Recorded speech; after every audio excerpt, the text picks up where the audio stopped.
புது பஸ் ஸ்டாண்டை பார்க்கலாம். கட்டுமான பணிகள் அனைத்தும் நிறைவு பெற்று திறப்பு விழாவுக்காக தயாராக உள்ளது. வாங்க புதிய பேருந்து நிலையத்தை சுற்றி பார்ப்போம். நம்ம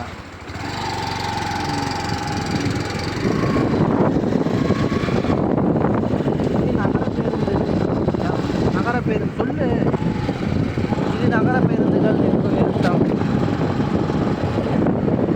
இது நகர பேருந்துகள் நிறுத்துவதற்கான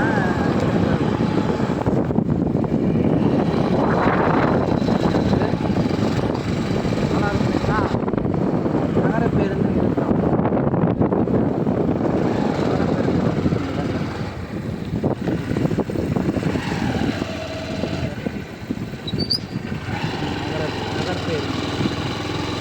அடுத்து வெளியூர் பேருந்து போகிற இடத்தை பார்க்கலாம். வெளியூர் செல்வதற்கான பேருந்துகள் நிற்கும் இடத்தை நான் உங்களுக்கு சுற்றி காட்டுறேன். வாங்க பார்க்கலாம். நம்ம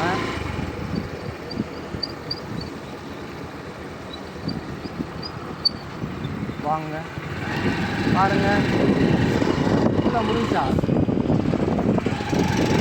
சிறப்பு விழா ரூபாய் 74.90 கோடி முதலீடு செஞ்சிச்சு. திறந்து வைப்பவர் மாண்புமிகு தமிழ்நாடு முதல்வர் மு.க. ஸ்டாலின் அவர்கள். 26/11 திறந்துட்டாங்களா? அப்போ ஆல்ரெடி ஓப்பன் பண்ணிட்டாங்க. வாங்க புதிய பேருந்து பார்ப்போம். இதுதான் என்ட்ரன்ஸ். சூப்பராக இருக்கு. தஞ்சாவூர், கும்பகோணம், காரைக்கால், காரைக்குடி, அறந்தாங்கி, புதுக்கோட்டை, திருச்சிராப்பள்ளி. நிழற்கூடைய பாருங்க, இது என்ன மெட்டீரியல்னு உங்களுக்கு தெரிஞ்சா சொல்லுங்க, கமெண்ட்ல சொல்லுங்க. நிழற்கூடை வந்து மணப்பாறை, வேலூர், கரூர், பாதுகாப்பு பெட்டக அறை, பயணிகள் காத்திருப்பு அறையில் இருக்குது. ராஜபாளையம், ராமேஸ்வரம், மதுரைக்கெல்லாம் போகிறதுக்கு இங்கே நிறைய பஸ் வரும். குமுடி, அதுக்கப்புறம் மார்த்தாண்டம்.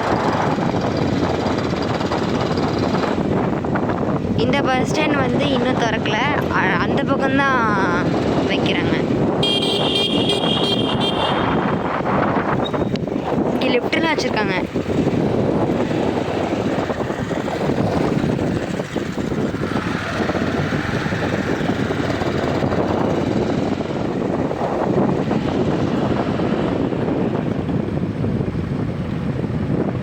எல்லா இடத்துலையுமே பயணிகள் காத்திருப்பாறை, உணவகம்லாம் இருக்குது. அதுக்கப்புறம் டாய்லெட்டு, ஜென்ஸ் டாய்லெட், லேடிஸ் டாய்லெட்டுன்னு தனியாக இருக்குது.